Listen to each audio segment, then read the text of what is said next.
দায়িত্ব থেকে পদত্যাগের পর জামালপুর জেলা আওয়ামী লীগের পদও হারিয়েছেন ডাক্তার মুরাদ হাসান।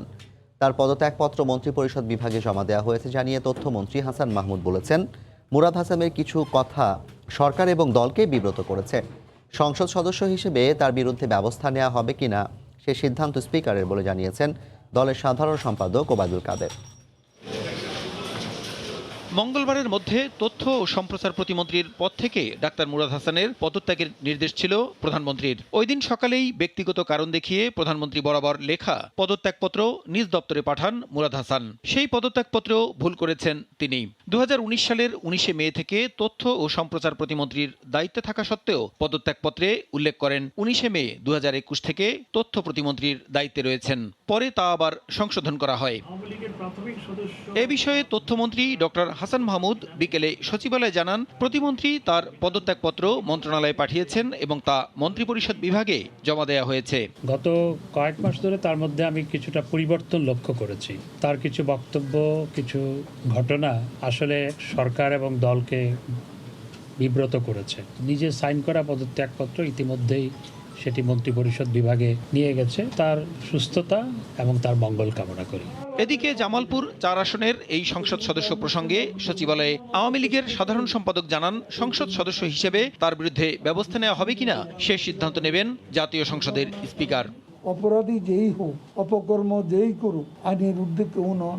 এটা বঙ্গবন্ধু কন্যা শেখ হাসিনা আবারও প্রমাণ করেছে। শেখ হাসিনা সরকার দুর্নীতি অনিয়মের বিরুদ্ধে শূন্য সহিষ্ণুতার নীতিতে অটল রয়েছে। এমপির বিষয়েও যদি সেরকম গুরুতর কোনো অভিযোগ আসে, সেটা মাননীয় স্পিকার সিদ্ধান্ত নিতে পারে। এদিকে মঙ্গলবার বিকেলে মুরাদ হাসানকে স্বাস্থ্য বিষয়ক সম্পাদকের পদ থেকে অব্যাহতি দিয়েছে জামালপুর জেলা আওয়ামী লীগ। মঙ্গলবারই নিজের ভেরিফাইড ফেসবুক পেজে নিজের বক্তব্যের জন্য সবার কাছে ক্ষমা চেয়েছেন সদ্য পদত্যাগী ডাক্তার মুরাদ। স্বাস্থ্য প্রতিমন্ত্রীর দায়িত্ব থেকে সরিয়ে 2019 সালের মে মাসে মুরাদ হাসানকে তথ্য প্রতিমন্ত্রীর দায়িত্ব দেওয়া হয়েছিল। নারীদের নিয়ে কুরুচিপূর্ণ বক্তব্য এবং একজন চিত্রনায়িকার সঙ্গে ডাক্তার মুরাদ হাসানের অডিও ক্লিপ সামাজিক যোগাযোগ মাধ্যমে ছড়িয়ে পড়ার পর সমালোচনার ঝড় ওঠে। গত কয়েকদিনে গুঞ্জন ছিল এ ঘটনার পর প্রতিমন্ত্রীর পদ হারানো নিয়েও। প্রসূন আশিস, সময় সংবাদ, ঢাকা। এ নিয়ে কথা বলতে স্টুডিওতে আছেন সহকর্মী আফজাল হোসেন, যাচ্ছি তার কাছে। আফজাল, ডাক্তার মুরাদ হোসেন গত 6 মাস ধরে হঠাৎ করে সামাজিক যোগাযোগ মাধ্যম এবং বিভিন্ন ইলেকট্রনিক মিডিয়াতে সরব হয়ে উঠেছেন এবং এই সরব হওয়ার প্রেক্ষিতে কিন্তু তার যেটা দেখা গেল যে তিনি বেফাস কথা বলতে বলতে শেষ মুহূর্তে এসে এমন কিছু কথা বলেন যার জন্য তার মন্ত্রিত্ব হারাতে হয়েছে। মুরাদ হাসানের বিষয়ে বিস্তারিত যদি একটু জানাতেন, তিনি আসলে কিভাবে উঠে এলেন? আপনি বললেন 6 মাসের কথা, আর তথ্য সম্প্রচার মন্ত্রী উনি বলেছেন যে গত 3 মাস ধরে তার আচরণটা ছিল অস্বাভাবিক এবং সেই অস্বাভাবিক আচরণের কারণে যেটি হলো তাকে মন্ত্রীপদ হারাতে হলো, শেষ পর্যন্ত দলের পদও তাকে হারাতে হলো। তবে সবচেয়ে আলোচনা যেটি এসেছে যে এই মুরাদ একসময় ছাত্রদল করতেন। এটি আলোচনার শুরুটাই করেছিলেন বিএনপির মহাসচিব। তিনি যেভাবে দাবি করেছিলেন, বিএনপির অনেক নেতাই মনে করছিলেন যে সময়ে চুপ থাকার কথা সে সময়ে বিএনপির মহাসচিব মুরাদকে তার নিজের দলের একজন নেতা দাবি করছিলেন। এটি নিয়ে প্রশ্ন কিন্তু উঠেছিল, দলের মধ্যে নানা জল্পনা কল্পনা হয়েছিল। তো ছাত্র দলে তিনি কখন ঢুকলেন আর তার পদ বা কী ছিল, এটি নিয়ে যদিও গণমাধ্যমে চলে এসেছে বিস্তারিত, তারপরে একটু বলে রাখি তিনি ময়মনসিংহ মেডিকেল কলেজে ছাত্র দলের প্রচার ও প্রকাশনা সম্পাদক ছিলেন। আর এটি হয়েছিল 1996 সালের 4 সেপ্টেম্বর। 70 সদস্য বিশিষ্ট একটি কমিটি গঠন করা হয়েছিল, সে সময় হয়েছিল। আর তখন কি বিএনপি ক্ষমতায় ছিল? তখন বিএনপি ক্ষমতায় ছিল, তখন বিএনপি ক্ষমতায় ছিল। আওয়ামী লীগ, সবচেয়ে মজার তো বিষয়টা হচ্ছে এই তথ্য মন্ত্রণালয়ের ওয়েবসাইটে যেটি বলা হয়েছে, ওয়েবসাইটে বলা হয়েছে যে এই মুরাদ 1994 সালে এই ময়মনসিংহ মেডিকেল কলেজের ছাত্রলীগের সদস্য হন এবং 1997 সালে সাংগঠনিক সম্পাদক হন আর 2000 সালে সভাপতি হন ময়মনসিংহ কলেজে। এখানেও কিন্তু ফারাক রয়েছে, অর্থাৎ তিনি যে তথ্যটি গোপন করেছেন সেটি কিন্তু বোঝা যাচ্ছে। আর বিএনপির মহাসচিবের বক্তব্যের পরে সেটি নিয়ে কিন্তু তিনি অস্বীকার করে কোনো বক্তব্য দেননি। আর সবচেয়ে বড় বিষয় হচ্ছে তার বাবা একজন মুক্তিযোদ্ধা, বঙ্গবন্ধুর ঘনিষ্ঠ সহযোগী ছিলেন এবং জামালপুর আওয়ামী লীগের প্রতিষ্ঠাতা সভাপতি মতিউর রহমান তালুকদার।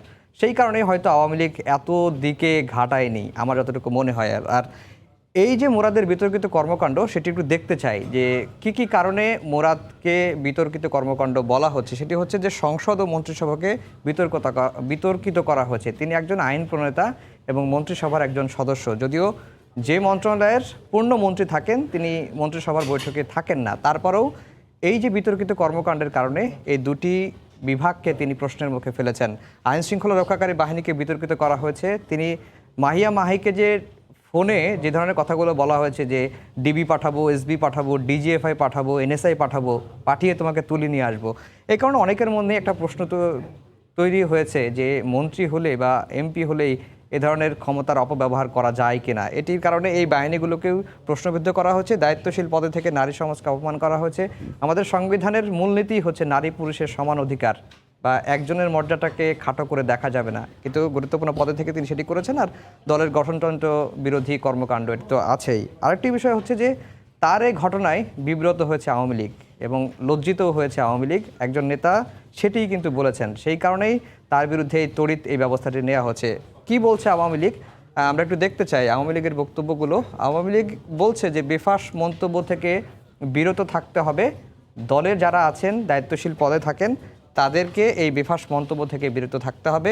নীতি ও গঠনতন্ত্র বিরোধী কাজে ছাড় দেওয়া যাবে না। কেউ যদি নীতি এবং গঠনতন্ত্র বিরোধী, আওয়ামী লীগের যে গঠনতন্ত্রের 47-এর ক যেটি আছে এখানে স্পষ্ট বলা আছে দলের লক্ষ্য, উদ্দেশ্য, নীতি, গঠনতন্ত্র বিরোধী কাজ করলে দলের কার্যনির্বাহী কমিটি কি করতে পারে সেই গঠনতন্ত্র বিরোধী মানতে হবে আর কি। আর অনুপ্রবেশকারীদের বিরুদ্ধে তদন্ত, প্রায় 1500 অনুপ্রবেশকারীদের তালিকা কিন্তু আওয়ামী লীগ করেছিল এবং 70টি ভুইফোড় সংগঠনের তালিকাও কিন্তু গণমাধ্যমে 21 বছর ধরে একটা দল করার পরও তাকে অনুপ্রবেশকারী কি বলা যায়? বলা যায় না। এই অর্থ আমি শুরুতেই বলে দিয়েছি যে তার বাবা একজন মুক্তিযোদ্ধা ছিলেন, বঙ্গবন্ধুর ঘনিষ্ঠ ছিলেন, তিনি একসময় ছাত্রদল করতেন এবং যেটি বলা হচ্ছে যে তিনি সব দলের সুযোগ সুবিধাই নিয়েছেন সেই সময়, সেই কারণেই হয়তো এই বিষয়টি এসেছে। আর তাকে দল থেকে বহিষ্কারের পর জাফর যেটি হয়েছে তিনি যে মন্ত্রী পদ থেকে পদত্যাগ করেছেন, এখন তার এমপি পদ যাবে কিনা এটি নিয়ে কিন্তু আইনি বিতর্ক দেখা দিয়েছে। যদিও আইনজীবীরা বলছেন নৈতিক স্খলনের কারণে তার এমপি পদ তিনি আর থাকতে পারেন না। এ নিয়ে একটি রিপোর্ট রয়েছে আমার করা, আমরা এখন সেই রিপোর্টে দেখব।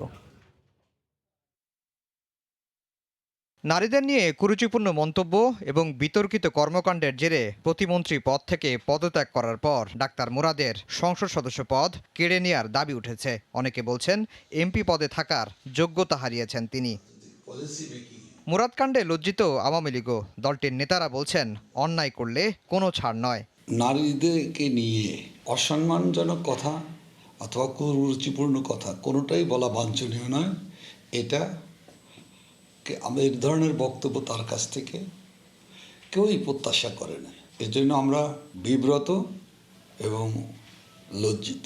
কোনো অন্যায় কাজ করে, কোনো অনৈতিক কাজ করে আওয়ামী লীগের থেকে সে শাস্তি ছাড়া নিষ্কৃতি পাবে না। মুরাদকে দল থেকে বহিষ্কার করার পর তার এমপি পদ যাবে কিনা এ নিয়ে বিতর্ক দেখা দিয়েছে। আইনজীবীরা বলছেন আইনে বিতর্ক থাকলেও নৈতিক স্খলনের কারণে এমপি পদ ছাড়তে হবে তাকে। যেহেতু উপযুক্ত আদালত কর্তৃক উনি সাজাপ্রাপ্ত হয়নি, ওনাকে দল কিন্তু ওনাকে অ্যাপ্রিসিয়েট করে নাই।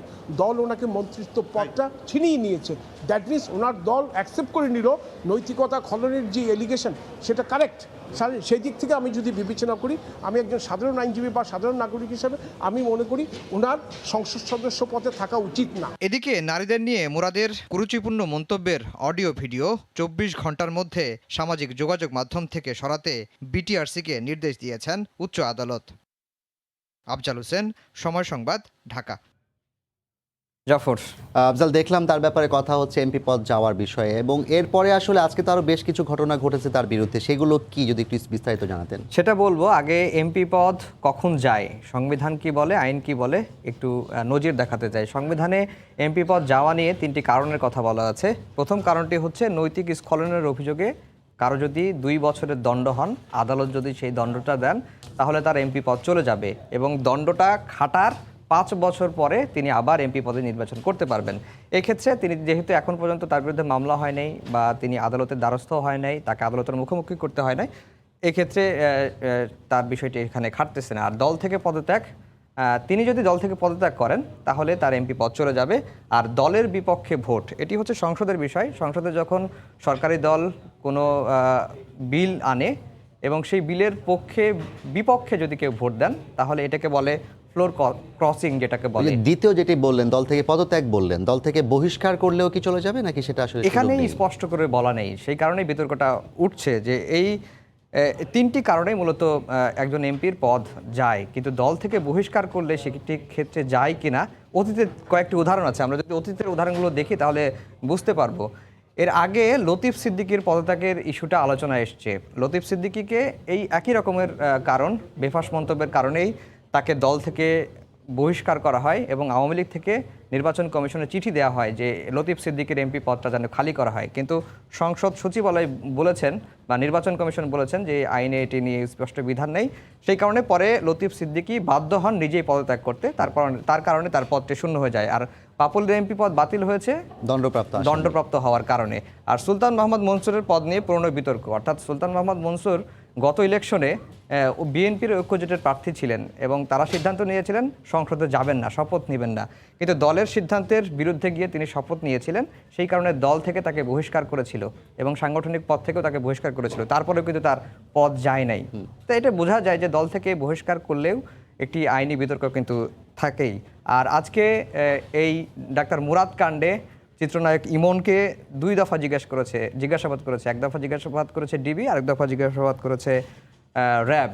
এ নিয়ে একটি রিপোর্ট রয়েছে, আমাদের সহকর্মী বুলবুল রেজা রিপোর্টটি করেছেন, আমরা রিপোর্টটি দেখে আসি। ডাক্তার মুরাদ হাসানের সঙ্গে চিত্রনায়ক ইমনের ফোনালাপ সামাজিক মাধ্যমে ভাইরাল হয়েছে কদিন আগেই। ইমনের ফোনে চিত্রনায়িকা মাহিকে আপত্তিকর নানা মন্তব্য করেন ডাক্তার মুরাদ। সেই অডিও ভাইরাল হওয়ার পর সাইবার নিরাপত্তাহীনতায় ভুগছেন চিত্রনায়ক ইমন। তার ফেসবুক অ্যাকাউন্ট হ্যাক হওয়ার আশঙ্কা রয়েছে এমন ভাবনার কথা জানিয়ে নিজেই সোমবার রাতে এসেছিলেন ঢাকা মহানগর গোয়েন্দা কার্যালয়ে। কথা বলেছেন কর্মকর্তাদের সঙ্গে। আমি নিজে থেকে গিয়েছিলাম, এত বড় একটা ঘটনা ঘটলো, অডিও তো আমার সাইবার সিকিউরিটি তো একটা ব্যাপার আছে, আমার ফেসবুক সবকিছু হ্যাক ট্যাগের একটা ঝামেলা থাকতে পারে। তো আমি বললাম যে ভাই যদি এরকম কোনো ঝামেলা হয় বা আমাকে একটু তাহলে হেল্প করেন, ওটার জন্য গিয়েছিলাম। গোয়েন্দা কর্মকর্তারা বলছেন চিত্রনায়িকা মাহি চাইলে তার বক্তব্য শুনবেন তারা। এছাড়া ডাক্তার মুরাদকে ফেসবুক লাইভে আমন্ত্রণ জানানো নাহিদ সম্পর্কে খোঁজ নেওয়া হচ্ছে। সাম্প্রতিক সময়ে ঘটে যাওয়া তার কিছু অডিওর কথা সে বলেছেন, নিজ থেকে বলেছেন, এগুলি তো আমরা শুনেছি এবং আমরা তাকে এটাও বলেছি যে আপনার কোনো সিকিউরিটি সেটা সে কোনো সমস্যা না। মাহিউদি এরকম আসে, তার সাথে কথা বলবো, আমরা যে আসে কথা বলবো।